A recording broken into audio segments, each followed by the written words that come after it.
Keluarga mertua menuduh Alia mencuri emas, tapi seorang perwira intelijen TNI punya cerita lain.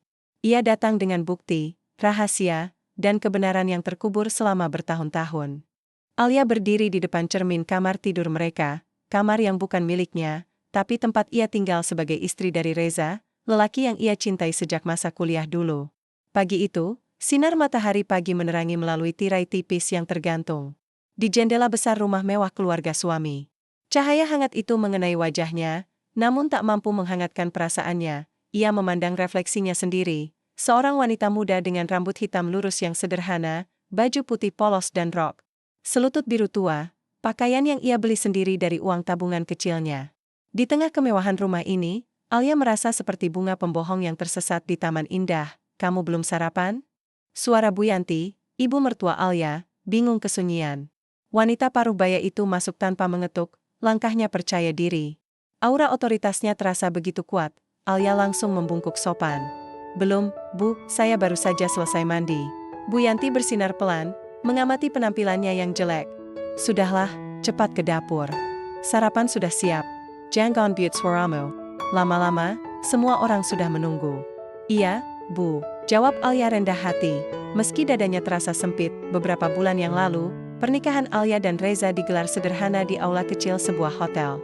Hanya keluarga dekat dan beberapa teman yang datang. Reza, anak tunggal dari keluarga mapan, memilih untuk tetap tinggal bersama orang tuanya setelah menikah, sebuah tradisi yang umum di keluarga mereka. Alia sendiri berasal dari keluarga biasa. Ayahnya bekerja sebagai buruh bangunan, ibunya menjual nasi uduk di pasar. Setelah kedua orang tuanya meninggal ketika ia masih kuliah, ia hidup bersama neneknya hingga akhirnya menikah dengan Reza. Reza adalah lelaki baik-baik. Ia memahami, tidak sombong, dan sering menghibur Alia saat ia merasa tidak nyaman dengan tekanan keluarganya. Namun, sejak tinggal bersama keluarga mertua, hubungan mereka mulai berubah. Bu Yanti, ibu mertua Alia, adalah wanita keras dan perfeksionis. Ia selalu membandingkan Alia dengan mantan pacar Reza, seorang dokter cantik dari keluarga kaya. Alia tahu itu, meskipun Reza tidak pernah bicara tentang hal itu. Tapi sorotan mata Bu Yanti saat melihatnya, atau komentar-komentarnya yang sinis, cukup membuat Alia merasa tak layak menjadi bagian dari keluarga ini. Saat Alia sampai di ruang makan, suasana sudah ramai. Selain Bu Yanti dan ayah mertuanya, Pak Aryo, ada juga sepupu Reza dan beberapa anggota keluarga lainnya yang sedang berkunjung. Akhirnya kamu datang juga, gumam Bu Yanti, mencolek sup sayur di mangkuknya. Maaf Bu, saya agak lambat karena, ya, sudah, duduk. Bu Yanti memotong ucapan Alia. Jangan banyak alasan. Alia menunduk, lalu duduk di kursi kosong yang tersisa, jauh dari Reza yang duduk di sebelah ibunya. Ia melirik suaminya, berharap sekilas menunjukkan dukungannya. Namun Reza hanya asyik berbicara dengan pamannya. Hati Alia terasa pedih. Dulu, Reza selalu menjaganya. Sekarang, aku seperti takut pada ibu. Dan Alia? Ia seperti bayangan yang hadir. Tanpa suara, malam itu, setelah semua orang tertidur, Alia terbangun oleh suara ribut dari kamar Bu Yanti. Ia mendengarkan dari balik pintu ruangan, jantungnya berdebar tak tenang. Mana emasku? Aku pastikan tadi sakit masih ada. Suara Bu Yanti naik. Sabar, Bu, mungkin salah taruh, sahut Pak Aryo. Tidak mungkin. Ini emas 80 gram. Emas warisan dari ibuku. Kamu harus cari sekarang. Alia menjawab. Hatinya mulai gelisah. Emas itu memang sangat penting bagi Bu Yanti. Ia sering memamerkannya kepada tamu-tamu, bahkan pernah menyindir Alia bahwa emas itu tak akan cocok dipakai oleh wanita biasa. Sepertinya, keesokan harinya, seluruh rumah dalam keadaan tegang. Bu Yanti marah-marah, menggeledah seluruh sudut rumah. Semua pembantu diperiksa, termasuk Alia. Alia, kamu lihat emas itu? Tanya Bu Yanti dengan nada dingin. Alia menggeleng. Tidak, Bu, saya tidak pernah menyentuh emas ibu. Kamu satu-satunya orang yang bisa masuk ke kamar kami tanpa izin, desis Bu Yanti. Selain pembantu, tentu saja. Tapi mereka sudah dicek. Saya tidak mencuri, Bu Sampa. Lalu kenapa kamu terlihat tegang? Alia tak bisa menjawab. Hatinya semakin panik. Reza berdiri di dekat pintu, diam saja. Mata menatap Alia, tapi tidak ada perlindungan di sana, hanya keraguan. Cari saja barangmu, Alia. Kalau emas tidak ketemu, kamu harus pergi dari sini, ujar Bu Yanti tegas. Bu, Reza akhirnya angkat bicara. Ini belum tentu Alia. Bisa jadi hilang atau dipinjamkan orang lain. Siapa lagi yang punya kunci kamar kami? Bentak Bu Yanti. Reza menjawab. Ia tak bisa membantah. Alia menundukkan kepala, air mata mulai menggenang. Ia merasa seperti binatang yang sedang diinterogasi. Di tengah tekanan itu, Alia teringat masa kecilnya. Ia dan Naura, kakaknya, sering bermain di toko emas kecil milik ibu mereka. Ibunya cantik, ramah, dan pandai berdagang. Emas-emas berkilauan disusun rapi di etalase kaca. Naura selalu ingin pengusaha menjadi seperti ibu mereka, tapi suatu hari, ibu mereka sakit parah dan meninggal secara mendadak. Sejak itu, toko emas tutup, aset-aset mereka lenyap. Naura pun menghilang entah kemana. Alia dibawa tinggal bersama neneknya, dan tak pernah mendengar kabar Naura lagi. Apakah semua ini ada hubungannya dengan masa lalu? Apakah emas yang hilang itu? Alia kepala sekolah. Tidak. Dia tidak boleh berpikir macam-macam. Saat ini, ia harus fokus membersihkan namanya. Beberapa jam kemudian, Bu Yanti mengumpulkan seluruh anggota keluarga. Wajahnya murka, emas itu belum ketemu, katanya. Dan aku yakin Alia lah pelakunya. Tapi, jangan seenaknya menuduh, Reza membela. Kalau bukan dia, siapa lagi? Pembantu sudah dicek, tidak ada. Tidak mungkin suami sendiri mencuri dari ibunya. Jadi, satu-satunya orang yang bisa adalah dia. Dia istri saya, Bu, saya percaya padanya. Percaya? Percaya apa tidak, bukti harus ada. Cari barangnya, kalau tidak ketemu, suruh dia pergi. Alia menangis di pojok ruangan. Ia merasa dunia runtuh. Bagaimana mungkin dia terpukul? Ia tak pernah menyentuh emas itu. Thea, tolong, percayalah. Saya tidak mencuri, kalau benar-benar tidak mencuri, kamu harus bisa menunjukkan kemana emas itu pergi, desak Bu Yanti. Alia tak bisa menjawab. Dia tidak tahu. Ia hanya tahu bahwa ia tidak bersalah. Malam itu, Alia duduk sendirian di balkon belakang rumah. Udara dingin malam membungkus tubuhnya. Ia memeluk lututnya, menangis dalam diam. Reza datang, berdiri di ambang pintu. Aku percaya kamu tidak mencuri, bisiknya pelan. Tapi, aku juga bingung. Emas itu benar-benar penting bagi Mama. Alia menatapnya, matanya basah. Aku tidak mencuri, Reza. Aku berjanji. Aku tidak pernah menyentuh emas itu. Reza menghela napas panjang. Aku akan bantu cari. Tapi, tolong. Kalau kamu tahu sesuatu, bilang ke aku ya. Alia menggeleng. Aku tidak tahu apa-apa. Reza berjalan mendekat, lalu memeluknya singkat. Besok kita cari lagi. Aku akan bicara sama Mama. Tapi tolong, jangan menyerah. Alia memejamkan mata, berdoa agar kebenaran segera terungkap. Namun, ia tak tahu bahwa jawaban itu akan datang dalam bentuk yang tak pernah ia bayangkan. Alia tidak tahu bahwa jawaban atas fitnah ini akan datang dari masa lalunya sendiri.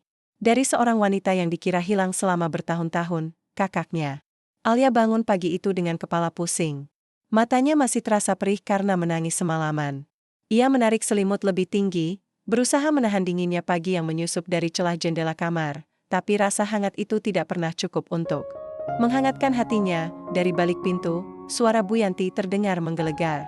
Sudah kubilang, cari semua kamar, termasuk di dalamnya Alia. Aku tidak percaya dia tidak terlibat. Alia menegangkan. Jantungnya berdetak keras. Ia bangkit dari tempat tidur, lalu duduk di tepi kasur. Dia tahu ini akan terjadi. Tapi tetap saja, rasanya seperti ditusuk dari segala arah. Tak lama berselang, pintu kamarnya terbuka paksa. Bu Yanti masuk duluan, diikuti oleh seorang pembantu dan sepupu Reza, Dinda. Mereka membawa kantong plastik besar dan kotak karton. Kita cari semua barangnya, perintah Bu Yanti. Kalau emas itu ada di sini, pasti dia sembunyikan. Oh ya, berdiri cepat. Thea, aku tidak mencuri. Ini tidak adil. Kalau tidak ada, ya tidak ada. Tapi kalau ketemu, kamu harus bertanggung jawab. Balas Bu Yanti tajam. Mereka mulai membongkar lemari, laci meja rias, bahkan tas-tas kecil milik Alia. Baju, buku, dan barang pribadi lainnya dihamburkan ke lantai. Setiap gerakan mereka seperti menusuk harga diri Alia. Reza tidak ada di sana. Ia tidak datang untuk membela istrinya. Beberapa jam kemudian, hasilnya nihil. Tidak ada emas. Tidak ada buktinya. Tapi Bu Yanti tetap tak puas. Mungkin dia sudah membawanya pergi. Mungkin dia sudah menjualnya, desinya. Thea, tolong, Alia memohon. Saya tidak mencuri. Saya tidak pernah menyentuh emas Zebio. Kalau begitu, kamu harus bisa menunjukkan siapa pelakunya. Bu Yanti menatap Alia dengan tajam. Kalau tidak bisa, kamu harus pergi dari sini. Aku tidak akan membiarkan pencuri tinggal di rumahku. Alia menunduk. Ia tidak bisa menjawab. Dia tidak tahu siapa pelaku sebenarnya. Ia hanya tahu bahwa ia tidak bersalah. Tengah hari itu, Alia duduk sendirian di ruang keluarga. Ia memeluk lututnya, berusaha menahan air mata. Tiba-tiba, ponselnya berdering. Nama, Nenek, muncul di layar. Ia segera mengangkat. Nek, ada apa? Tanyanya pelan. Alia, kamu baik-baik saja? Suara neneknya terdengar cemas. Masih bertahan? Nek, kamu harus kuat. Nak, jangan menyerah. Nenek percaya kamu tidak bersalah. Alia menarik napas panjang. Tapi mereka semua menyudaku, Nek. Bahkan Reza mulai ragu. Dengarkan nenek. Ada sesuatu yang salah di sana. Emas itu, bukan milik mereka. Emas itu, Nek, jangan bicara seperti itu. Nanti kamu bisa terseret juga. Aku tidak takut. Tapi kamu harus tahu, Alia. Emas itu dulunya milik ibumu. Dan Bu Yanti, dia yang mengambilnya. Alia menjawab. Hatinya berdebar. Kamu ingat surat dari Naura dulu? Surat yang hilang itu? Alia mengangguk pelan. Meski neneknya tak bisa melihatnya, ada sesuatu yang disembunyikan. Nak, kamu harus mencari tahu. Malam itu, Alia duduk di balkon belakang rumah. Ia memandangi langit yang menghiasi bintang, tapi pikirannya jauh. Mengingat masa kecilnya, ia masih bisa mengingat wajah ibu yang lembut, senyumnya yang hangat, dan suara lembutnya saat menyanyikan lagu pengantar tidur. Toko emas kecil mereka adalah tempat Alia dan Naura bermain, belajar, dan tumbuh, tapi suatu hari, ibu mereka sakit. Sakit yang tiba-tiba dan sangat cepat. Hanya dalam waktu seminggu, dia meninggal. Setelah itu, toko ditutup. Semua set hilang. Naura menghilang entah kemana. Dan Alia dibawa tinggal bersama neneknya. Naura, bisik Alia pelan, ia masih ingat. Surat terakhir yang dikirim Naura, bertahun-tahun yang lalu. Surat itu menghilang entah kemana. Tapi itu masih terpatri dalam ingatannya. Alia, ibu kita dicurangi. Emas itu tidak hilang. Emas itu diambil. Aku akan mencari kebenarannya. Tunggu aku ya.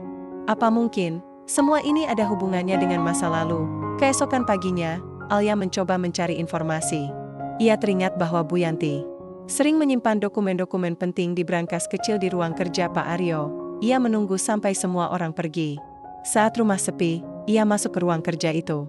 Ia mencari brankas, dan ditempatkan di balik lukisan besar di dinding. Setelah membukanya dengan susah payah, kombinasi kode lama yang pernah ia dengar dari pembicaraan Pak Aryo, ia menemukan beberapa dokumen penting, sertifikat tanah, rekening bank, dan surat lama. Surat itu berjudul Sertifikat Kepemilikan Toko Emas. Alia membaca dengan tangan gemetar. Di sana tertulis nama Ibu Siti Rahma. Nama ibu, toko emas itu milik ibuku. Bisik Alia tak percaya. Ia terus membaca. Di dalam surat itu juga terdapat catatan pinjaman emas dari Bu Yanti kepada ibunya beberapa tahun sebelum ibunya meninggal. Namun yang paling mengejutkan adalah catatan yang menyebutkan bahwa emas-emas itu belum pernah dikembalikan. Jadi, emas itu bukan milik Bu Yanti. Itu milik ibuku. Dan Bu Yanti belum pernah mengembalikannya. Alia merasa dunia berputar. Jantungnya berdebar kencang. Jika ini benar, maka fitnah yang ditujukan kepadanya adalah upaya untuk menutupi sesuatu yang lebih besar. Beberapa hari berlalu, dan fitnah terus menyebar. Bu Yanti mulai menceritakan ke tetangga dan keluarga besar bahwa Alia adalah seorang pencuri. Ia bahkan mengirim pesan ke grup keluarga besar bahwa Alia harus pergi dari rumah itu. Alia harus pergi. Aku tidak percaya lagi padanya, ujar Bu Yanti pada saudaranya di telepon. Reza mulai terlihat bingung. Ia tidak bisa sepenuhnya percaya pada Alia, tapi juga tidak bisa sepenuhnya percaya pada ibunya. Ia mencoba menemui Alia di kamar. Alia, kamu harus jujur padaku, katanya pelan. Kalau kamu tahu sesuatu, tolong katakan. Alia merawat. Aku tidak mencuri, Reza. Tapi aku menemukan sesuatu tentang emas itu. Reza mengerutkan dahi. Apa? Alia menyerahkan surat itu kepadanya. Ini milik ibuku. Emas itu bukan milik ibumu. Emas itu punya ibuku. Dan Bu Yanti belum pernah mengembalikannya. Reza membaca dengan mata terbelalak. Ini benar? Cek saja sendiri. Aku tidak berbohong. Reza menjawab. Ia tidak tahu harus percaya atau tidak. Tapi sesuatu di dalam hatinya mulai goyah. Saat Bu Yanti mengetahui bahwa Alia menemukan surat itu, dia sangat marah. surat itu palsu. Teriakannya. Kamu pasti membuatnya sendiri. Ini bukan palsu, Bu. Ini asli. Saya bisa bawa ke ahli untuk memverifikasinya, jawab Alia tenang. Bu Yanti mendekat, menatap Alia dengan penuh amarah. Kamu pikir kamu bisa menipu kami? Kamu pikir kamu bisa menghancurkan keluarga ini? Alia tidak mundur. Saya tidak ingin menghancurkan siapapun. Saya hanya ingin kebenaran terungkap. Bu Yanti menampar Alia keras. Aku benci kamu. Aku tidak pernah suka kamu masuk ke keluarga ini. Kamu hanyalah sampah yang tidak layak jadi menantuku. Alia memegangi pipinya yang sakit. Tapi ia tetap berdiri tegak. Sampah atau bukan, saya adalah istri Reza. Dan saya tidak akan menyerah begitu saja. Malam itu, hujan deras turun.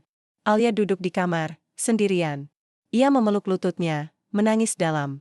Diam, tapi di tengah kesedihan itu, ia mulai menyusun rencana. Ia tidak bisa terus diisi tanpa bukti. Ia harus mencari kebenaran. Ia harus membuktikan bahwa ia tidak bersalah, dan mungkin kunci kebenaran itu ada di masa lalunya. Di surat Nora. Di toko emas yang hilang. Di kebenaran yang selama ini ditutupi. Fitnah telah menyakiti Alia. Tapi di balik luka itu, api kebenaran mulai menyala. Ia tak tahu bahwa jawaban yang ia cari akan datang dari seseorang yang ia kira sudah hilang selamanya. Hujan deras masih turun di malam itu. Angin berhembus kencang, membawa butiran air yang membasahi jendela kamar Alia.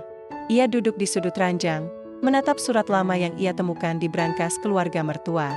Surat kepemilikan toko emas itu terasa begitu nyata di tangan, seolah-olah menyimpan kekuatan untuk mengubah segalanya. Namun, pikiran tak hanya terkejut pada surat itu. Ada sesuatu yang lebih dalam lagi, kenangan akan kakaknya, Naura. Alia masih bisa mengingat wajah Naura dengan jelas. Kakaknya memiliki senyum yang hangat, rambut hitam panjang yang selalu dikuncir dua saat masih kecil, dan suara tawa yang membuat hati tenang. Naura adalah sosok yang kuat dan protektif. Selama masa kanak-kanak mereka, ia selalu melindungi Alia dari anak-anak nakal di pasar tempat ibu mereka berdagang. Alia, kamu harus berani, ucap Naura suatu kali saat Alia menangis karena dibuli oleh anak tetangga. Kalau kamu takut, mereka akan terus menjatuhkanmu. Tapi kalau kamu berdiri, mereka akan takut padamu. Naura selalu menjadi panutan Alia. Ia ingin seperti kakaknya, percaya diri, janji, dan mandiri. Namun ketika ibu mereka meninggal secara mendadak, hidup Alia mulai berubah. Setelah kematian ibu mereka, ayah Alia pun meninggal beberapa bulan kemudian akibat sakit jantung. Ditinggal sendirian, Alia tinggal bersama neneknya, Nora Youngsad. Itu baru berusia 17 tahun, pergi entah kemana. Jangan khawatir, Alia.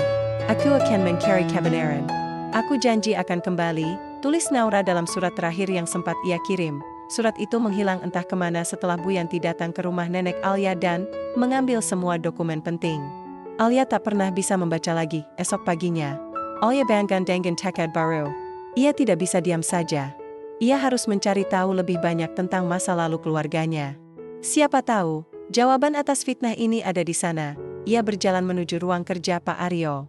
Karena kemarin berhasil membuka brankas, ia ingin mencari dokumen lain yang mungkin terkait dengan toko emas atau keluarga ibunya. Sayangnya, kali ini ia tidak seberuntung kemarin. Baru beberapa menit membuka laci meja kerja, langkah kaki terdengar mendekat. Alia buru-buru menutup laci dan berdiri. Bu Yanti masuk. Kamu lagi di sini? Tanyanya dingin. Iya, Bu, saya cuma mau ambil air minum. Jawab Alia cepat. Bu Yanti curiga. Jangan coba-coba main-main lagi di sini. Kamu sudah cukup membuat masalah. Alia menunduk. Saya tidak bermaksud apa-apa, Bu. Bu Yanti berjalan mendekat, matanya menatap Alia tajam. Dengarkan aku baik-baik. Kalau kamu benar-benar ingin membersihkan namamu, cari siapa yang benar-benar tahu tentang emas itu. Tapi jangan harap kamu akan menemukan sesuatu yang bisa merugikan keluarga kami. Alia menahan napas. Kata-kata itu seperti isyarat bahwa Bu Yanti mengetahui sesuatu. Tapi dia tidak bisa bertanya. Ia hanya mengangguk pelan, lalu keluar. Beberapa hari kemudian, Alia memutuskan untuk pulang ke rumah neneknya. Ia ingin mencari jejak kenangan lama, barangkali ada dokumen tersisa yang bisa membantu. Reza tidak mengizinkannya pergi sendirian, tapi setelah melihat betapa yakinnya Alia, ia akhirnya memberikan izin. Tapi jangan lama-lama ya. Mama pasti marah kalau kamu pergi tanpa izin. Alia mengangguk. Saat sampai di rumah neneknya, suasana terasa sunyi. Rumah itu tampak tua dan sedikit rusak karena dibiarkan kosong selama beberapa bulan. Namun bagi Alia, rumah itu adalah simbol masa lalu yang penuh makna. Ia mulai mencari di lemari neneknya, di kotak-kotak penyimpanan, hingga di bawah lantai kayu yang sering digunakan neneknya sebagai tempat rahasia. Dan akhirnya, dia menunjuk sebuah amplop kuning. Usang, dengan tulisan tangan Naura di bagian depan, untuk Alia, adikku tersayang. Alia membukanya dengan tangan gemetar. Alia, kalau kamu membaca surat ini, berarti aku belum bisa pulang. Aku sangat merindukanmu, nak. Maafkan aku meninggalkanmu sendirian. Aku tidak punya pilihan. Aku harus pergi untuk mencari kebenaran. Aku yakin, ibu kita tidak meninggal karena sakit biasa. Aku lihat sendiri obat yang diberikan kepadanya, itu bukan obat resmi dari dokter. Dan Bu Yanti, dia tahu segalanya. Emas toko kita tidak hilang. ITU Diambil. Dan Bu Yanti lah orangnya. Aku akan mencari bukti. Aku akan menunjukkan dunia siapa yang sebenarnya jahat. Jangan percaya pada omongan mereka, Alia. Jangan biarkan dirimu direndahkan. Kamu bukan sampah. Kamu adalah putri dari seorang wanita hebat. Aku akan kembali. Tunggu aku. Dengan cinta, Kak Naura. Alia menangis sejadi-jadinya. Air mata bahagia, sedih, dan penyesalan bercampur menjadi satu. Surat itu memberi kekuatan. Ini bukan hanya soal membuktikan bahwa ia tidak bersalah. Ini juga soal membela nama ibu mereka. Saat mengingat masa lalu, Alia mulai menyusun potongan-potongan cerita. Ia ingat bahwa Bu Yanti sering datang ke toko emas mereka dulu. Ia juga ingat bahwa ibunya pernah berkata, Bu Yanti meminjam emas, tapi belum kembalikan semua. Aku tidak enak menagih, tapi aku khawatir. Dan setelah kematian ibu mereka, Bu Yanti langsung mengambil kendali. Ia mengurus administrasi toko, mengurus dokumen-dokumen penting, dan bahkan membantu nenek Alia mengatur urusan warisan. Dia terlalu cepat, gumam Alia. Terlalu sigap. Sepertinya dia sudah siap. Alia memutuskan untuk kembali ke rumah mertuanya. Ia membawa surat Naura dan salinan surat kepemilikan toko emas. Ia akan berbicara dengan Reza. Ia harus bicara dengan Bu Yanti, tapi saat dia sampai di rumah, suasana terasa aneh. Semua orang sibuk. Apalagi Bu Yanti tidak ada di ruang keluarga seperti biasa. Ada apa, Bu? Tanya Alia pada pembantu. Ada tamu penting, Mbak Alia, katanya dari militer. Alia menggerakkan dahi. Militer? Ia berjalan menuju ruang tamu. Di sana, duduklah seorang wanita berseragam TNI AD. Posturnya tegak, ekspresi wajahnya tenang namun tegas. Rambutnya pendek, disisir. Rapi. Matanya tajam, tapi di baliknya ada kedalaman yang tak bisa dijelaskan. Alia berhenti di ambang pintu, wanita itu menoleh. Dan ketika matanya bertemu dengan Alia, senyuman tipis terbentuk di bibir. Lama jangan jumpa, Alia, katanya dengan suara rendah. Aku Nora. Kakakmu. Bayangan masa lalu yang selama ini hilang telah kembali. Tapi siapa sebenarnya Naura?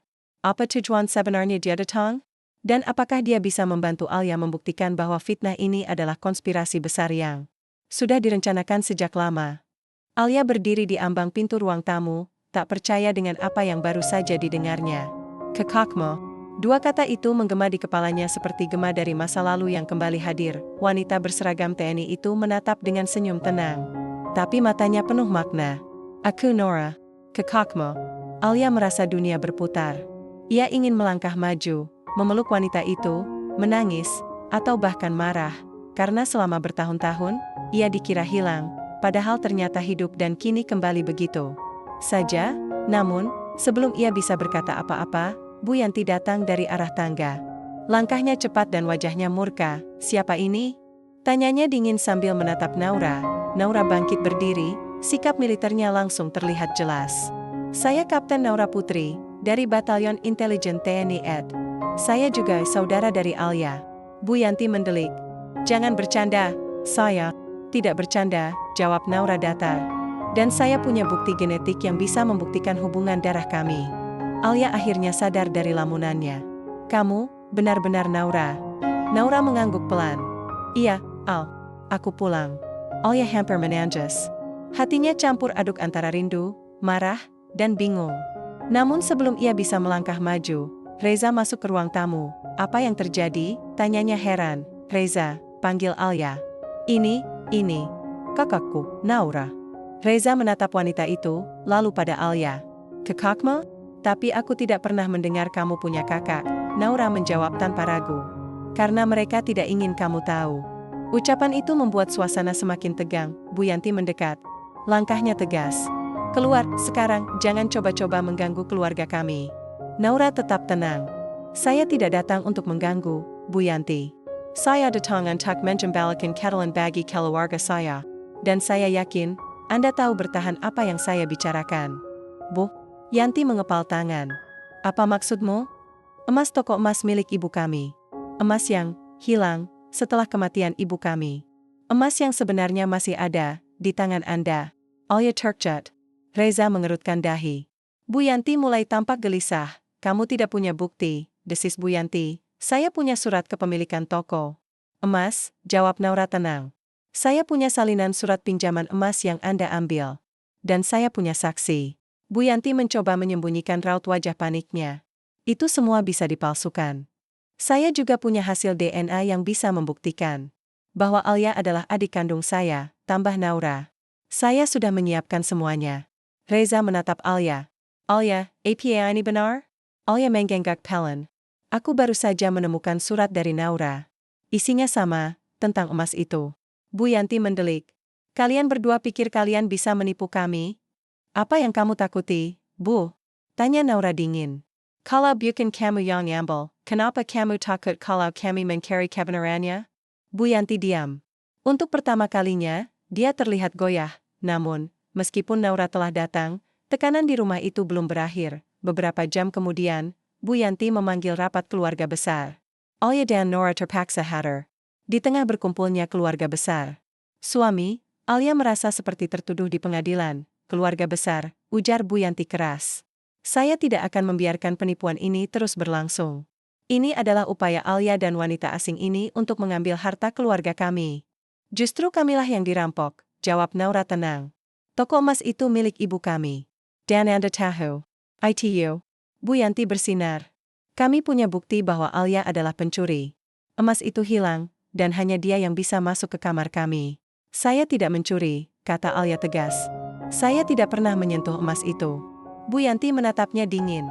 Maka pergi dari sini. Keluar dari rumah ini. Aku tidak mau melihat wajahmu lagi. Alya menjawab. Jantungnya berdebar kencang. Reza maju. Thea, jangan seperti ini, apa? Kamu akan melawan ibumu demi istri yang bahkan buktinya tidak punya. Reza terdiam. Bu Yanti melanjutkan. Alya, jika kamu benar-benar ingin membersihkan namamu, pergi dari sini. Cari emas itu. Kalau tidak ketemu, jangan pernah kembali. Alya menundukkan kepala. Air mata mulai turun. Aku tidak mencuri, bisiknya. Pergilah, ucap Bu Yanti. Dingin, malam itu, Alya pergi dari rumah mertua.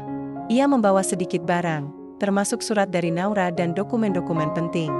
Naura menemaninya pulang ke rumah neneknya. Setibanya di sana, Alya duduk di depan pintu, menatap langit malam yang gelap.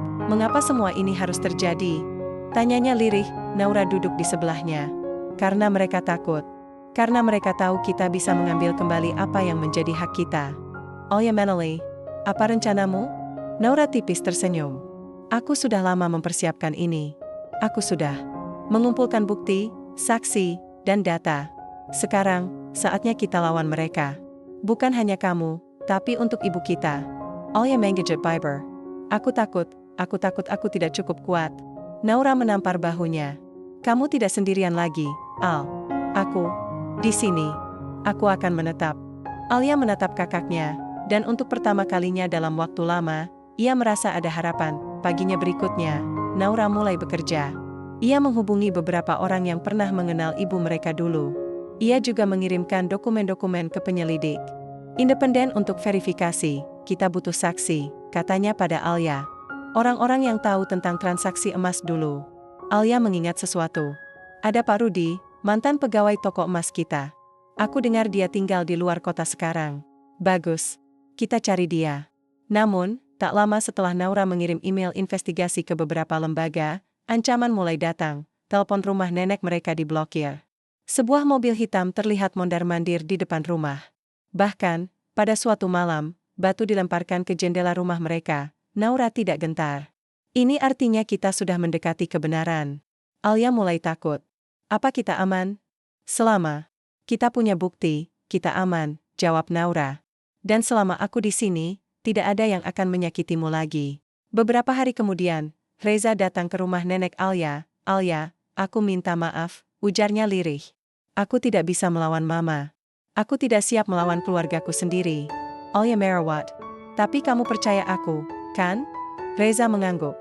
Iya, setelah melihat semua dokumen itu, aku percaya kamu tidak mencuri. Lalu kenapa kamu tidak bela aku? Karena aku takut kehilangan keluargaku. Takut kehilangan segalanya. Alia menarik napas panjang. Dan sekarang? Reza diam sejenak. Aku tidak bisa mengusirmu. Tapi aku juga tidak bisa melawan mama. Aku tidak tahu harus apa. Alia, merawat. Kalau begitu, biarkan aku pergi. Biarkan aku mencari kebenaranku sendiri.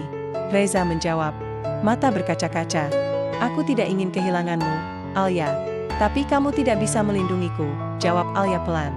Jadi, biarkan aku pergi. Reza akhirnya pergi dengan langkah berat. Alia telah meninggalkan rumah mercuanya, diasingkan oleh keluarga yang dulu ia hormati. Tapi ia tidak sendirian. Bersama Naura, ia mulai membangun kembali hidupnya. Dan untuk pertama kalinya, ia merasa bahwa ia bukan korban lagi, ia adalah pejuang keadilan. Malam itu, hujan turun dengan derasnya di kota kecil tempat nenek Alia tinggal. Di dalam rumah tua yang sederhana, lampu kamar menyala redup.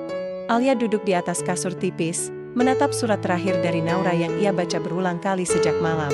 Tiba, sementara itu, Naura duduk di meja kayu usang, sedang memeriksa dokumen-dokumen penting yang ia bawa dari penyelidikannya selama bertahun-tahun. Di sudut ruangan, laptop menyala, layarnya penuh dengan catatan investigasi, foto lama, dan file audio rahasia. Aku tidak bisa percaya semua ini benar-benar terjadi, bisik Alia pelan. Naura mendongak. Ini semua nyata, Al. Dan aku akan menunjukkan di dunia siapa sebenarnya penjahatnya. Alia menatap kakaknya, matanya berkaca-kaca. Apa kamu, enggak rebio? Naura tersenyum lembut, tapi ada kesedihan di balik senyuman itu. Ayah, aku masih bisa merasakan hangat pelukannya. Suaranya yang lembut saat menyanyi. Tapi yang paling aku ingat, adalah hari terakhir kita bersamanya. Kilas balik, sekitar 15 tahun yang lalu pagi itu, toko emas kecil milik Ibu Siti Rahma sudah buka.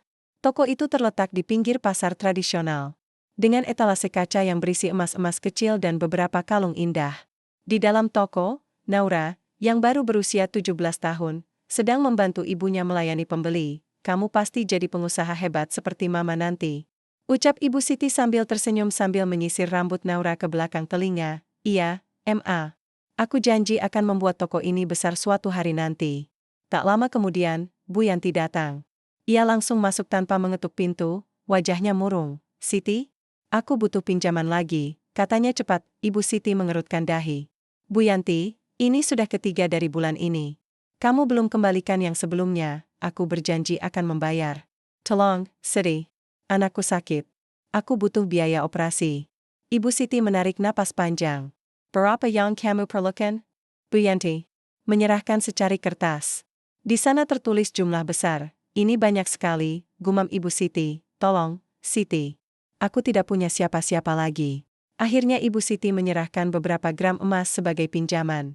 Naura memperhatikan semuanya dengan hati nyaman. Setelah Bu Yanti pergi, Naura bertanya, Ma, kenapa Ibu sering banget meminjamkan emas ke Bu Yanti?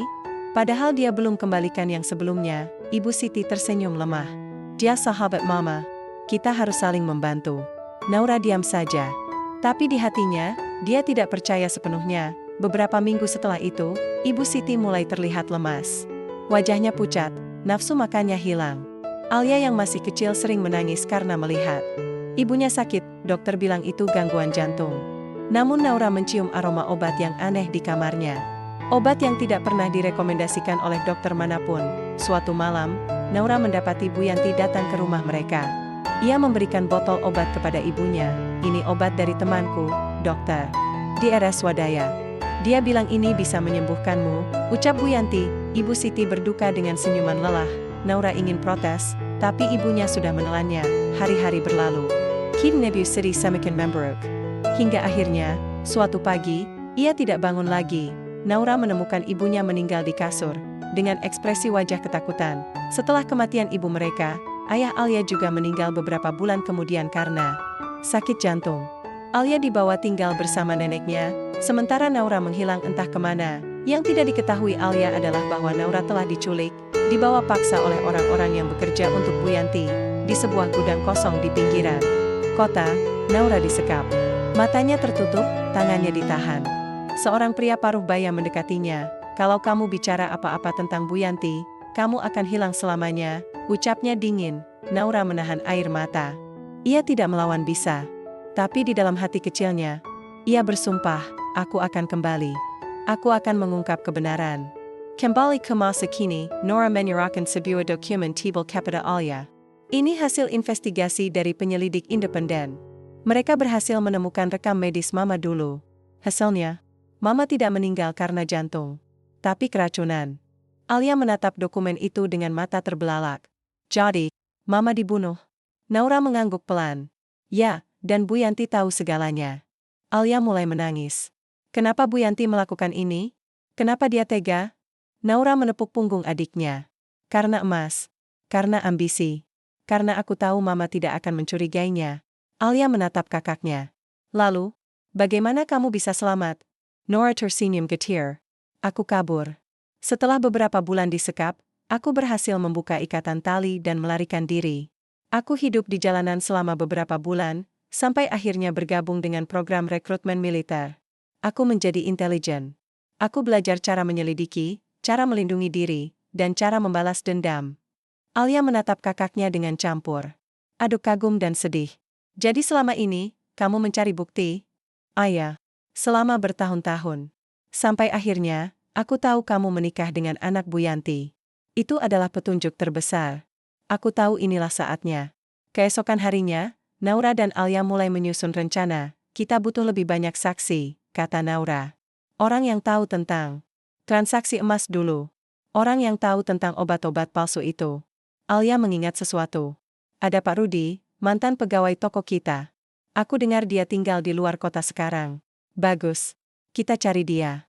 Namun, tak lama setelah mereka mulai mencari informasi, ancaman mulai datang. Telepon rumah nenek mereka dipotong. Sebuah mobil hitam terlihat mondar-mandir di depan rumah. Bahkan, pada suatu malam, batu dilemparkan ke jendela rumah mereka. Naura tidak gentar. Ini artinya kita sudah mendekati kebenaran. Alia mulai takut. Apa kita aman? Selama kita punya bukti, kita aman, jawab Naura. Dan selama aku di sini, tidak ada yang akan menyakitimu lagi. Beberapa hari kemudian, Naura menerima panggilan telepon dari nomor asing. Kapten Naura Putri, tanya suara pria di seberang. Iya. Siapa ini? Saya dari Departemen Intelijen TNI. Anda diminta untuk segera pulang. Ada urusan penting. Naura mengerutkan dahi. Saya sedang dalam penyelidikan pribadi. Saya tidak bisa pulang sekarang. Maaf, Kapten. Ini perintah langsung dari Komandan Besar. Anda harus kembali. Naura menutup telepon dengan raut wajah khawatir. Ayah tahu ini bukan panggilan biasa. Ada sesuatu yang tidak beres. Apa yang terjadi? Tanya Alia. Naura menatap adiknya. Aku harus pergi sebentar. Tapi aku akan kembali. Janji. Alia menggigit bibir. Kamu tidak akan meninggalkanku lagi, kan? Naura tersenyum. Tidak. Aku tidak akan pergi jauh. Aku hanya perlu menyelesaikan sesuatu. Sebelum berangkat, Naura memberikan sebuah peta berisi semua dokumen investigasi. Simpan baik-baik. Jangan sampai hilang. Alia berduka dengan tangan gemetar. Aku akan menunggu kamu pulang. Rahasia kelam masa lalu telah terungkap. Emas yang hilang ternyata adalah simbol dari pengkhianatan yang lebih besar. Naura telah kembali, tapi ia harus pergi sejenak. Tinggallah. Alia sendirian, dengan dokumen-dokumen kebenaran di tangan, dan musuh yang semakin waspada. Apakah ia mampu melanjutkan perjalanan ini tanpa perlindungan sang kakak? Setelah Naura pergi, rumah nenek terasa sunyi. Bukan hanya karena suara langkah kaki di lantai kayu yang hilang, tapi juga karena rasa aman yang ikut pergi bersamanya. Alia duduk sendirian di ruang tamu kecil, tangan gemetar memegang dokumen peta yang diserahkan Naura padanya. Di dalamnya terdapat salinan surat kepemilikan toko emas, hasil investigasi independen, foto-foto lama, dan bahkan rekaman percakapan antara Bu Yanti dan seseorang yang tidak dikenal, rekaman yang bisa menjadi bukti kuat. Namun, Alia merasa seperti sedang memegang bom waktu. Alia tahu dia tidak punya banyak waktu. Ia harus melanjutkan rencana Naura, meskipun tanpa perlindungan langsung dari sang kakak. Ia mulai menyusun strateginya sendiri. Langkah pertama, mencari Pak Rudi, mantan pegawai toko emas mereka. Ia ingat bahwa Pak Rudi sering membantu ibunya menata barang dan mencatat transaksi harian. Jika ada orang yang tahu tentang peminjaman emas oleh Bu Yanti, itu pasti dia. Dengan berbekal alamat lama yang sempat disebut Naura, Alia naik bus menuju sebuah kota kecil di luar kota asal. Perjalanan memakan waktu hampir 4 jam. Udara dingin menusuk kulit, tapi Alia tetap maju dengan semangat yang tersisa. Sesampainya di sebuah gang sempit di pinggiran kota, Alia bertanya kepada warga sekitar tentang rumah Pak Rudi. Setelah beberapa kali salah alamat, akhirnya ia menemukan rumah tua yang dimaksud. Ia mengetuk pintu kayu yang sudah lapuk. "Siapa?" terdengar suara dari dalam. "Aku, Alia, anak dari Ibu Siti Rahma." Pintu terbuka pelan. Seorang lelaki paruh baya dengan mata sayu dan tubuh kurus menatap Alia tak percaya. "Anak Ibu Siti? Kamu Alia?" Alia mengangguk. Pak Rudi menarik napas panjang. "Masuklah, ini benar-benar tak terduga." Di dalam rumah sederhana itu, Alia duduk di kursi plastik yang sepertinya sudah cukup tua. Pak Rudi menyeduh teh hangat sambil menatap Alia dengan mengirimkan campur aduk antara senang dan sedih. "Kamu mirip sekali dengan ibumu," ucapnya pelan. "Senyummu, sama." Alia tipis tersenyum. "Terima kasih." Pak Rudi menghela napas. "Jadi, apa yang membuatmu datang ke sini? Sudah bertahun-tahun aku tidak mendengar kabar dari keluargamu." Alia menatap matanya. "Aku ingin tahu tentang masa lalu, tentang toko emas kami, dan tentang Bu Yanti." Wajah Pak Rudi langsung berubah. Mata memburam. "Bu Yanti, aku ambil emasnya, kan?" tanya Alia cepat. Pak Rudi diam sejenak, lalu mengangguk. "Ayah, tapi bukan hanya ambil. Ia disimpan secara sistematis. Perlahan-lahan, sampai semua emas habis." Alia menahan napas. Bagaimana bisa? Dia selalu datang dengan alasan yang berbeda-beda. Kebutuhan darurat, anak sakit, atau pinjaman sementara. Tapi satu-satunya yang pernah ia kembalikan adalah sebagian kecil dari jumlah yang dipinjamkan. Alia menjepol tangannya. "Dan Mama? Kenapa tidak melawan?" "Karena Bu Yanti adalah sahabat persahabatan. Ibu Siti percaya padanya. Bahkan ketika saya mengatakan bahwa ini mencurigakan, dia tetap saja percaya." Alia menatap lantai. Hatinya perih. "Lalu, bagaimana dengan kematian?" "Mama?" Pak Rudi menatap Alia lama sebelum menjawab. "Saya yakin itu bukan kebetulan. Obat yang diberikan pada Ibu Siti, saya lihat botolnya bukan dari apotek resmi. Saya sempat mencoba mencari tahu, tapi Bu Yanti menutup semuanya. Dan setelah kematian Ibu Siti, toko emas ditutup. Semua dokumen raib, termasuk arsip transaksi emas." Alia merawat. "Jadi, Anda tahu semuanya?" "Saya tahu kakak banyak. Dan jika kamu butuh kesaksian, saya siap." Alia hampir menangis. Terima kasih banyak." Sebelum pulang, Pak Rudi memberikan sesuatu pada Alia. "Ini, foto lama toko emas kita. Ada Bu Yanti di sana. Bisa jadi bukti kalau ia sering ke sana." Alia berduka dengan tangan gemetar. "Ini sangat berarti bagi kami. Saya minta maaf karena dulu tidak bisa melakukan apa-apa. Saya takut. Tapi sekarang, jika kamu dan Kak Naura ingin membongkar semuanya, saya akan membantu." Alia memeluknya singkat. "Terima kasih. Kami akan menunjukkan kebenarannya." Beberapa hari setelah Alia pulang dari kunjungannya ke Pak Rudi, ancaman mulai datang lagi. Pertama, telepon rumah neneknya dipotong. Lalu, listrik mati tanpa alasan yang jelas. Beberapa malam kemudian, sebuah mobil hitam parkir di depan rumah mereka, dan seseorang melemparkan batu ke jendela. Yang paling mengejutkan adalah saat Alia menemukan sebuah amplop kecil di depan pintu. Isinya hanya secari kertas dengan pesan. Pendek, berhenti sebelum terlambat. Alia membaca berkali-kali, jantungnya berdebar keras. Ia tahu ini adalah ancaman nyata. Tapi dia tidak mundur. Pada suatu malam, Alia menerima pesan dari Naura melalui aplikasi enkripsi rahasia. "Al, aku baik-baik saja. Aku masih di markas. Aku sedang mengatur sesuatu. Jangan khawatir. Simpan semua dokumen dengan aman. Jika ada yang mencurigakan, hubungi kontak ini." Disertai nomor telepon, Alia menatap layar ponselnya. Ia ingin menangis.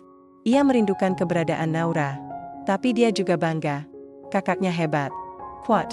Tabah, Alia mulai menghubungi pengacara yang direkomendasikan oleh Naura. Pengacara itu adalah mantan rekan intelijen Naura, yang memiliki pengalaman dalam kasus korupsi dan pencurian warisan, setelah menyampaikan semua dokumen dan bukti Pak Rudi, pengacara itu setuju untuk membantu. Kita bisa mengajukan gugatan hukum, katanya. Tapi kamu harus siap menghadapi tekanan besar.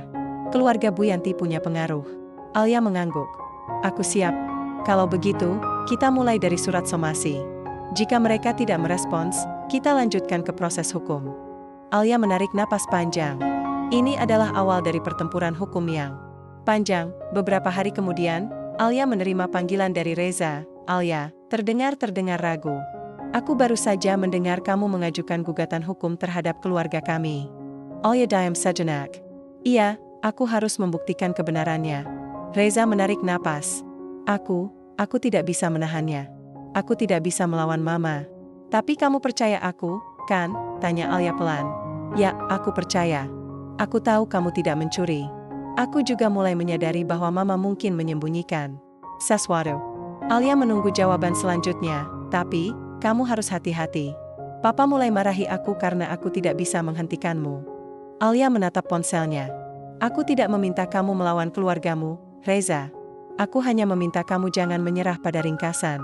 Reza diam sejenak. Aku tidak tahu apa yang harus aku lakukan. Cukup jujurlah pada dirimu sendiri, jawab Alia. Rencana balas dendam telah dimulai. Bukti demi bukti berhasil dikumpulkan. Namun ancaman semakin nyata. Alia tidak lagi hanya berperang melawan fitnah, tapi kekuatan melawan besar yang berusaha menutupi kebenaran. Meski tanpa Naura di sisinya, ia bertekad melanjutkan perjuangan. Apakah ia mampu bertahan di tengah badai yang semakin ganas? Langit pagi itu mendung. Udara terasa dingin meski matahari sudah mulai naik. Di sebuah aula pertemuan sederhana di tengah kota, suasana tegang ruangan. Orang-orang berkumpul, keluarga besar Reza, beberapa tetangga, bahkan media lokal telah datang. Ini bukan acara biasa, ini adalah sesi klarifikasi resmi yang diprakarsai oleh pengacara Alia. Sebuah upaya untuk memberikan fakta-fakta baru terkait hilangnya emas Bu Yanti, serta asal-usul toko emas yang selama ini disalahgunakan, satu kursi deretan depan, Alia duduk dengan tangan gemetar. Ia mengenakan baju putih rapi dan jilbab hitam, berusaha terlihat tenang meski hatinya bergolak.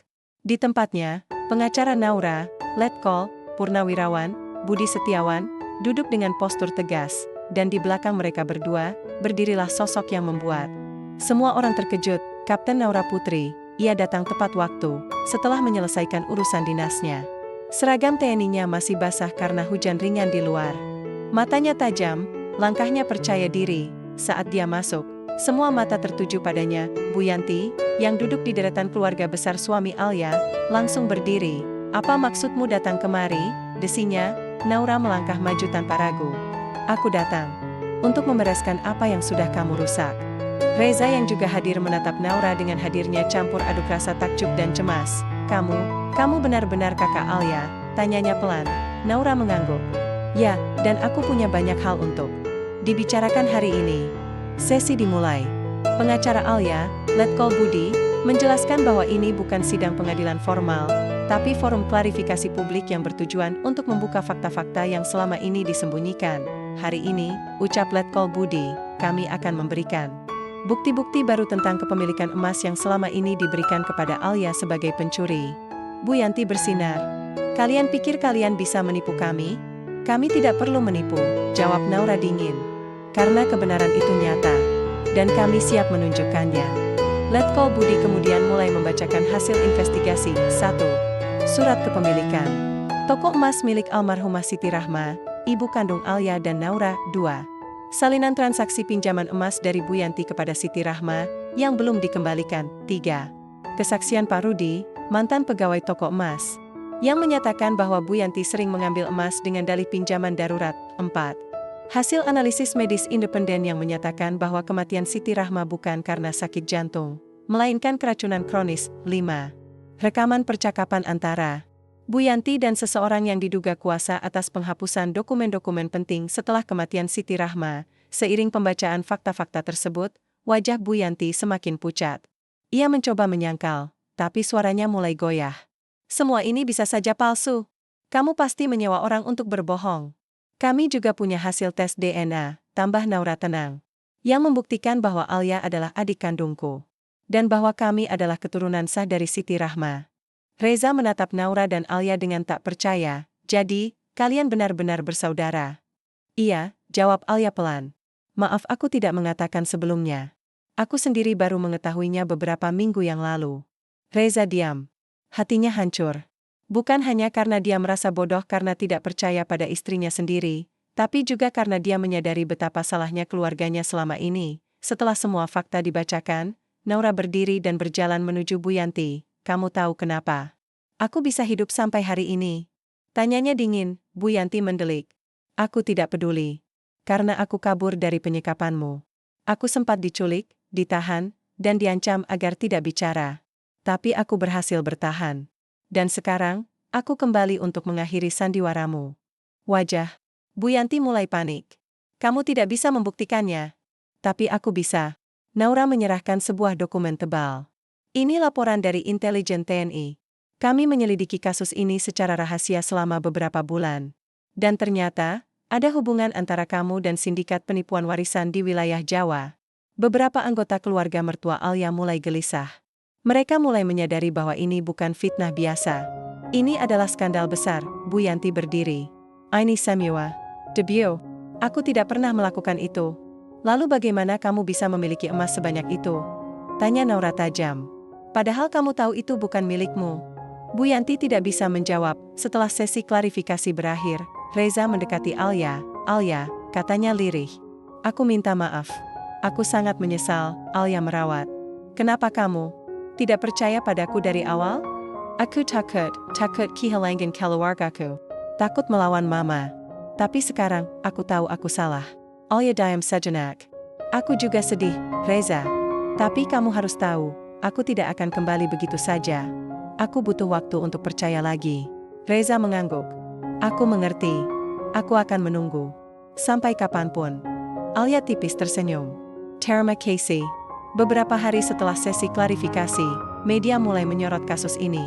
Judul-judul utama muncul, keluarga elit dituduh rampas harta warisan, kisah kakak adik melawan kezaliman keluarga suami, TNI wanita ungkap skandal pencurian emas selama bertahun-tahun, polisi mulai turun tangan.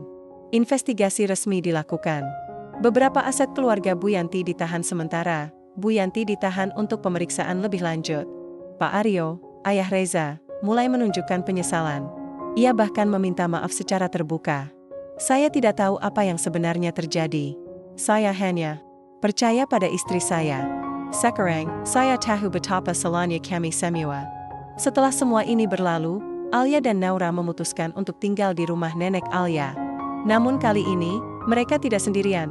Pak Rudi datang untuk membantu Alia membangun usaha kecil, sebuah toko emas sederhana seperti impian ibu mereka dulu. Aku akan membantu kamu, nak, ucapnya. Agar wares an ibu city tidak saya. Alia tersenyum. Terima kasih, Pak Rudi. Naura menatap adiknya. Kita tidak perlu lagi khawatir.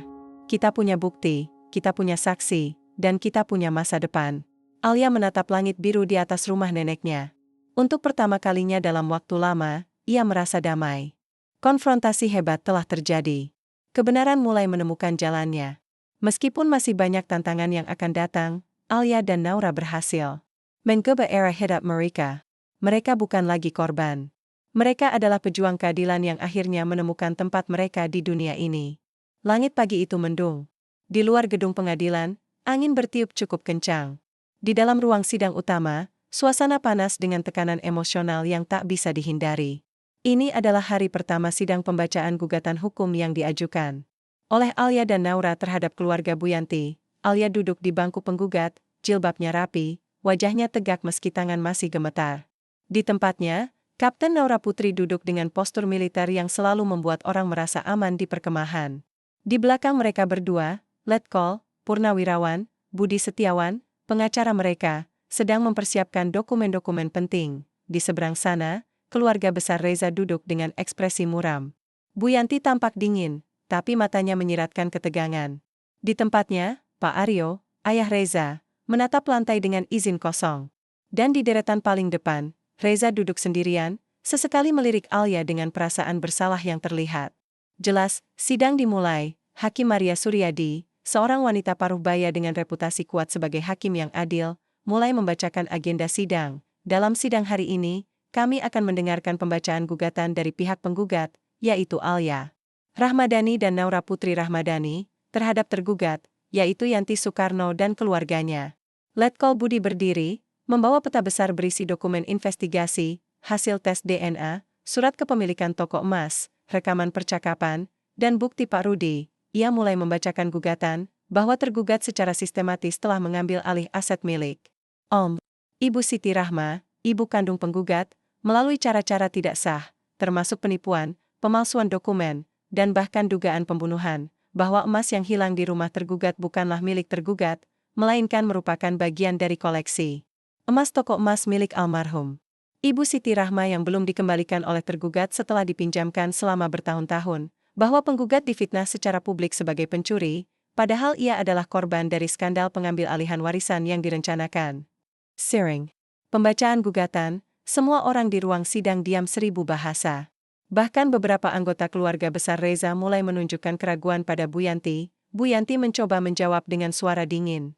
Ini semua debu. Mereka hanya ingin mengambil harta kami. Naura berdiri cepat. Lalu kenapa kamu takut kalau ini dusta?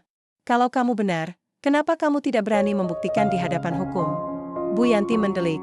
Jangan sok tahu, anak kecil. Saya bukan anak Castle, jawab Naura tenang. Saya seorang perwira TNI. Dan saya punya bukti yang bisa membuat Anda masuk penjara seumur hidup. Setelah sidang ditunda untuk istirahat siang, Alia pergi keluar gedung pengadilan untuk menghirup udara segar. Namun, tak lama kemudian, Reza datang mendekatinya. Alia, ucapnya pelan. Alia menatapnya tanpa emosi. Ada apa? Reza menarik napas. Aku minta maaf. Aku tahu aku tidak pantas memintamu kembali. Tapi aku ingin kau tahu, aku sangat menyesal. Alia diam saja. Kamu tahu, Mama sudah dibawa ke penyelidikan intensif. Polisi juga sedang menyelidiki Papa. Semua orang mulai ragu padaku. Aku seperti tidak punya tempat lagi. Alia akhirnya berbicara. Dan kamu pikir aku punya tempat? Aku diasingkan, difitnah, disakiti, dan kamu diam saja. Reza menunduk. Aku tahu. Aku egois. Aku takut. Tapi sekarang, aku hanya ingin kamu baik-baik saja. Alia merawat. Aku ingin percaya padamu, Reza. Tapi percayalah, itu tidak mudah. Reza mengangguk. Aku mengerti. Aku tidak akan memaksa. Aku hanya tidak ingin kehilanganmu. Alia tipis tersenyum. Mungkin, waktu akan menjawab semuanya. Beberapa hari setelah sidang pembukaan, tim investigasi independen menemukan fakta baru. Ada transaksi keuangan mencurigakan dari rekening Bu Yanti ke beberapa oknum yang diduga terlibat dalam kasus pemalsuan dokumen. Letkol Budi segera menghubungi Alia dan Naura. Ini bisa menjadi bukti tambahan yang memperkuat posisi kita, katanya. Kami sudah mengajukan permohonan penyerahan sementara atas beberapa aset keluarga Bu Yanti. Naura menatap dokumen itu. Ini adalah langkah besar. Kita harus memastikan semua yang tersimpan dengan aman. Namun, ancaman mulai datang lagi. Sebuah mobil hitam parkir di depan rumah nenek Alia. Seseorang meninggalkan amplop berisi foto Alia dan Naura, dengan pesan pendek, berhenti atau kamu akan menghilang seperti kakakmu dulu. Alia menatap foto itu dengan mata berkaca-kaca. Tapi kali ini, dia tidak takut. Ia menatap Naura, mereka tidak akan bisa menyakitimu lagi. Naura tersenyum. Karena aku tidak akan pergi lagi. Beberapa minggu kemudian, sidang dilanjutkan. Kali ini, giliran pihak tergugat memberikan jawaban resmi terhadap gugatan tersebut. Pengacara Bu Yanti, seorang lelaki tua bernama Faris Malik, mencoba membela kliennya. Klien kami membantah semua tuduhan tersebut. Ia mengenal Ibu Siti Rahma sebagai sahabat baik, dan semua emas yang ia pinjam sudah dikembalikan. Naura langsung berdiri. Kalau begitu, tolong tunjukkan bukti pengembalian itu. Kami sudah memeriksa arsip toko emas. Tidak ada catatan pengembalian. Faris Malik diam sejenak, lalu berusaha mengalihkan topik. Ini semua bisa saja hasil rekayasa. Penggugat memiliki motif balas dendam. Letkol Budi tersenyum dingin. Motif balas dendam? Jika itu benar, maka mengapa banyak saksi yang mendukung penggugat? Mengapa hasil tes DNA cocok? Mengapa emas yang hilang ternyata sama dengan emas yang pernah dicatat oleh toko emas Ibu Siti Rahma? Faris Malik tidak bisa menjawab, akhirnya Hakim Maria Suryadi menyimpulkan, Menimbang fakta-fakta yang telah dibahas, majelis hakim memutuskan untuk melanjutkan proses penyelidikan lebih lanjut, serta memberikan izin kepada pihak kepolisian untuk melakukan penyelidikan terhadap dugaan penggelapan dan pembunuhan. Bu Yanti mulai gelisah. Ia melihat sekeliling. Kini, bahkan keluarganya sendiri mulai ragu akan hal itu. Setelah sidang usai, Alia dan Naura pulang ke rumah nenek. Di sana, mereka disambut oleh Pak Rudi yang sudah menyiapkan rencana pembukaan toko emas kecil. Aku sudah bicara dengan beberapa temanku di pasar. Mereka sepakat membantu kita, ucap Pak Rudi. Alia tersenyum. Terima kasih Pak. Tanpa kalian, saya tidak akan bisa sampai di sini. Naura menampar bahunya. Ini awal yang baru, Al. Ibu kita pasti bangga padamu. Alia menatap langit sore yang cerah. Hatinya tenang untuk pertama kalinya dalam waktu lama. Pilihan sulit telah dibuat. Bukti semakin kuat. Sidang pengadilan menjadi titik balik. Meskipun masih ada tantangan di depan, Alia dan Naura berhasil membuktikan bahwa kebenaran tidak bisa disembunyikan selamanya. Apakah babak selanjutnya akan membawa kemenangan penuh bagi mereka? Langit pagi itu biru cerah, tapi udara di ruang sidang begitu panas. Ini adalah hari penutupan sidang gugatan hukum yang telah menggemparkan kota kecil tempat Alia tinggal.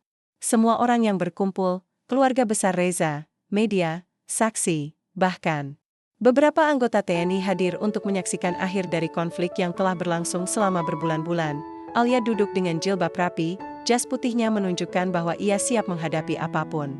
Di sebelahnya, Kapten Naura Putri duduk dengan postur tegas, matanya tak pernah lepas dari Bu Yanti yang tampak gelisah di seberang sana. Sidang dimulai. Hakim Maria Suryadi membuka sesi dengan suara tenang namun tegas, setelah mendengarkan semua fakta, bukti, serta bukti yang dikemukakan oleh kedua belah pihak, majelis hakim sampai pada beberapa kesimpulan penting. Semua orang di ruangan tersebut diam, termasuk Bu Yanti yang mulai menunjukkan raut wajah ketakutan. Pertama, majelis hakim memutuskan bahwa emas yang hilang di rumah tergugat bukanlah milik tergugat, melainkan merupakan bagian dari koleksi toko emas milik almarhum Ibu Siti Rahma, ibu kandung penggugat, yang belum dikembalikan oleh tergugat setelah dipinjamkan selama bertahun-tahun. Reza menatap ayahnya, Pak Aryo, yang mulai menunduk malu. Kedua, majelis hakim menerima hasil investigasi independen yang menyatakan bahwa ada indikasi kuat bahwa kematian Ibu Siti Rahma disebabkan oleh keracunan kronis, bukan sakit jantung seperti yang dilaporkan sebelumnya. Bu Yanti mencoba bangkit. Ini tidak bisa dibuktikan. Ketiga, lanjut Hakim Maria tanpa kesal. Majelis hakim juga menerima kesaksian Pak Rudi sebagai saksi kunci, serta hasil tes DNA yang membuktikan hubungan darah antara Alia Rahmadani dan Naura Putri Rahmadani sebagai saudara kandung. Naura tipis tersenyum. Alia menahan napas. Dengan demikian, majelis hakim memutuskan bahwa gugatan penggugat diterima. Kami merekomendasikan agar pihak kepolisian melakukan penyelidikan lebih terhadap tergugat atas dugaan pemalsuan dokumen, penggelapan warisan, serta dugaan pembunuhan berencana. Sebuah desahan terdengar dari keluarga besar Reza. Beberapa dari mereka mulai menatap Bu Yanti dengan memunculkan campur aduk tidak percaya dan kecewa. Bu Yanti berdiri cepat. Ini tidak adil. Ini semua rekayasa. Hakim Maria mengetuk palu. Sidang ditutup. Terima kasih. Beberapa jam setelah sidang usai, media lokal dan nasional mulai memberitakan hasilnya. Judul-judul utama bermunculan. Ibu mertua dituduh rampas harta warisan selama bertahun-tahun. Kisah kakak adik melawan fitnah keluarga suami, TNI wanita bongkar skandal emas dan pembunuhan di balik rumah tangga elit, polisi langsung turun tangan. Investigasi intensif dimulai. Beberapa aset keluarga Bu Yanti dibekukan. Bahkan rekening bank pribadinya pun diblokir. Di luar gedung pengadilan, Alia dan Naura disambut oleh banyak orang.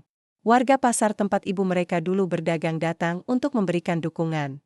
Bahkan nenek Alia hadir, meneteskan air mata haru. Aku bangga padamu, nak, ucap neneknya sambil memeluk Alia erat. Alia menangis. Terima kasih, Nek. Saya berhasil, kami berhasil. Naura menepuk punggung adiknya. Ini baru awal, Al. Masih banyak yang harus kita perbaiki. Beberapa hari setelah sidang, Reza datang ke rumah nenek Alia. Kali ini, ia datang sendiri. Alia membukakan pintu. Masuk, ucapnya pelan. Reza masuk, ragu-ragu. Ia duduk di kursi plastik tua yang biasa digunakan nenek untuk menerima tamu. Aku ingin bicara, katanya. Alia mengangguk. Aku mendengarkan. Reza menatap matanya. Aku tidak tahu harus mulai dari mana. Aku hanya Ingin kamu tahu bahwa aku sangat menyesal. Aku merasa bodoh karena tidak percaya padamu dari awal. Alia diam saja. Aku tahu kamu tidak akan mudah memaafkan aku. Aku juga tahu kamu sudah berubah. Tapi aku hanya ingin kau tahu, aku masih mencintai. Alia menatap lama. Aku juga pernah mencintai, Reza. Tapi cinta tidak cukup jika tidak disertai perlindungan dan keyakinan. Reza menarik napas. Aku tahu. Dan aku tidak akan memaksa. Aku hanya ingin kau bahagia dimanapun kau berada. Alia tipis tersenyum. Terima kasih, Reza. Aku harap kamu juga menemukan jalanmu. Reza berdiri, lalu pergi dengan langkah berat, beberapa minggu kemudian, Alia dan Naura mulai membuka toko emas kecil di dekat pasar tempat ibu mereka dulu berdagang. Tokonya sederhana, tapi penuh makna. Pak Rudi menjadi manajer tokonya. Naura sering pulang untuk membantu meskipun tugas dinasnya masih aktif. Alia akhirnya menemukan tempatnya. Suatu sore, saat matahari mulai tenggelam, Alia duduk di depan toko sambil menatap langit. Kamu bahagia? Tanya Naura sambil duduk di sebelahnya. Alia tersenyum. Ayah. Untuk pertama kalinya dalam waktu lama, aku merasa damai. Naura menampar bahunya. Kita berhasil, Al. Kita berhasil mengembalikan nama Mama. Kita berhasil membersihkan namamu.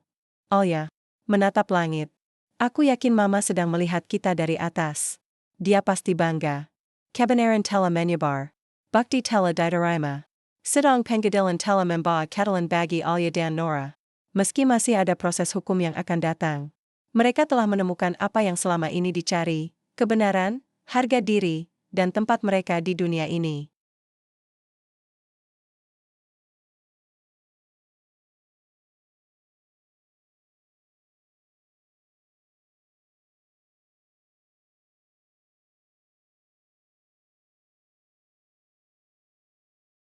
Langit pagi itu biru cerah, tapi udara di ruang sidang begitu panas.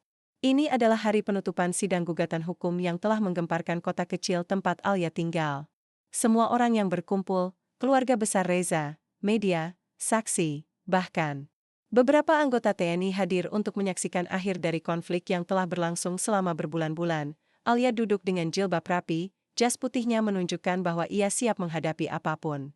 Di sebelahnya, Kapten Naura Putri duduk dengan postur tegas, matanya tak pernah lepas dari Bu Yanti yang tampak gelisah di seberang sana. Sidang dimulai. Hakim Maria Suryadi membuka sesi dengan suara tenang namun tegas, setelah mendengarkan semua fakta, bukti, serta bukti yang dikemukakan oleh kedua belah pihak, majelis hakim sampai pada beberapa kesimpulan penting.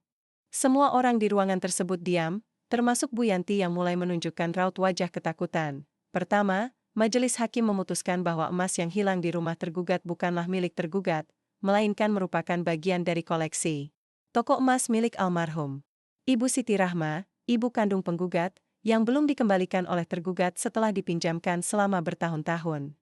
Reza menatap ayahnya, Pak Aryo, yang mulai menunduk malu. Kedua, majelis hakim menerima hasil investigasi independen yang menyatakan bahwa ada indikasi kuat bahwa kematian Ibu Siti Rahma disebabkan oleh keracunan kronis, bukan sakit jantung seperti yang dilaporkan sebelumnya. Bu Yanti mencoba bangkit. Ini tidak bisa dibuktikan. Ketiga, lanjut Hakim Maria tanpa kesal.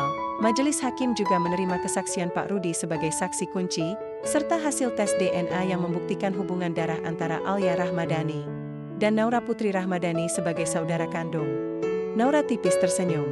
Alia menahan napas. Dengan demikian, majelis hakim memutuskan bahwa gugatan penggugat diterima. Kami merekomendasikan agar pihak kepolisian melakukan penyelidikan lebih terhadap tergugat atas dugaan pemalsuan dokumen, penggelapan warisan, serta dugaan pembunuhan berencana. Sebuah desahan terdengar dari keluarga besar Reza. Beberapa dari mereka mulai menatap Bu Yanti dengan memunculkan campur aduk tidak percaya dan kecewa. Bu Yanti berdiri cepat. Ini tidak adil. Ini semua rekayasa. Hakim Maria mengetuk palu. Sidang ditutup. Terima kasih. Beberapa jam setelah sidang usai, media lokal dan nasional mulai memberitakan hasilnya. Judul-judul utama bermunculan. Ibu mertua dituduh rampas harta warisan selama bertahun-tahun, kisah kakak adik melawan fitnah keluarga suami, TNI wanita bongkar skandal emas dan pembunuhan di balik rumah tangga elit, polisi langsung turun tangan. Investigasi intensif dimulai. Beberapa aset keluarga Bu Yanti dibekukan. Bahkan rekening bank pribadinya pun diblokir. Di luar gedung pengadilan, Alia dan Naura disambut oleh banyak orang. Warga pasar tempat ibu mereka dulu berdagang datang untuk memberikan dukungan. Bahkan nenek Alia hadir, meneteskan air mata haru. Aku bangga padamu, nak, ucap neneknya sambil memeluk Alia erat. Alia menangis. Terima kasih, nek. Saya berhasil, kami berhasil. Naura menepuk punggung adiknya. Ini baru awal, Al. Masih banyak yang harus kita perbaiki. Beberapa hari setelah sidang, Reza datang ke rumah nenek Alia. Kali ini, ia datang sendiri. Alia membukakan pintu. Masuk, ucapnya pelan. Reza masuk, ragu-ragu. Ia duduk di kursi plastik tua yang biasa digunakan nenek untuk menerima tamu. Aku ingin bicara, katanya. Alia mengangguk. Aku mendengarkan. Reza menatap matanya. Aku tidak tahu harus mulai dari mana. Aku hanya ingin kamu tahu bahwa aku sangat menyesal. Aku merasa bodoh karena tidak percaya padamu dari awal. Alia diam saja. Aku tahu kamu tidak akan mudah memaafkan aku. Aku juga tahu kamu sudah berubah. Tapi aku hanya ingin kau tahu, aku masih mencintai. Alia menatap lama. Aku juga pernah mencintai, Reza. Tapi cinta tidak cukup jika tidak disertai perlindungan dan keyakinan. Reza menarik napas. Aku tahu. Dan aku tidak akan memaksa. Aku hanya ingin kau bahagia dimanapun kau berada. Alia tipis tersenyum. Terima kasih, Reza. Aku harap kamu juga menemukan jalanmu. Reza berdiri, lalu pergi dengan langkah berat. Beberapa minggu kemudian, Alia dan Naura mulai membuka toko emas kecil di dekat pasar tempat ibu mereka dulu berdagang. Tokonya sederhana, tapi penuh makna. Pak Rudi menjadi manajer tokonya. Naura sering pulang untuk membantu meskipun tugas dinasnya masih aktif. Alia akhirnya menemukan tempatnya. Suatu sore, saat matahari mulai tenggelam, Alia duduk di depan toko sambil menatap langit. Kamu bahagia? Tanya Naura sambil duduk di sebelahnya. Alia tersenyum. Ayah, untuk pertama kalinya dalam waktu lama, aku merasa damai. Naura menampar bahunya. Kita berhasil, Al. Kita berhasil mengembalikan nama Mama. Kita berhasil membersihkan namamu. Alia menatap langit. Aku yakin Mama sedang melihat kita dari atas. Dia pasti bangga. Kebenaran telah menyebar. Bukti telah diterima. Sidang pengadilan telah membawa keadilan bagi Alia dan Nora. Meski masih ada proses hukum yang akan datang, mereka telah menemukan apa yang selama ini dicari, kebenaran, harga diri, dan tempat mereka di dunia ini.